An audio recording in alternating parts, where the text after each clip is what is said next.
గతంలో ముడిసరుకు రేట్లు పెరిగినాయని చెప్పేసి ధర్నా కూర్చుంటే అప్పటికి ఇంకా రాష్ట్రంలో ఎక్కడా కానీ స్కీమ్ తేలా. నేను మొట్టమొదటి స్కీమ్ తీసుకొని వచ్చి 600 రూపాయలతో పథకం మొదలు పెట్టినాను. చంద్రబాబు వచ్చి పెంచుతానని చెప్పినాడు, ఇవ్వలే. ధర్నా చేసాం ఇక్కడే ఇదే కళాజ్యోతి సెంటర్లో.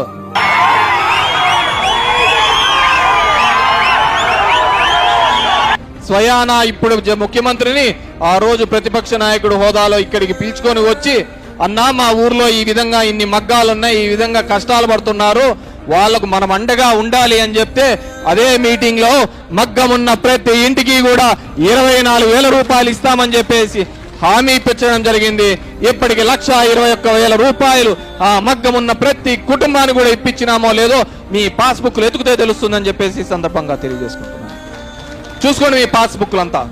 ఏం చేసినాడు చంద్రబాబు, ఇప్పుడున్న బీజేపీ? వీళ్ళు కాదా చేనేతల మీద 5% GST తీసుకొని వచ్చినది వీళ్ళు కాదా అని నేను అడుగుతున్నా. ఈ రోజు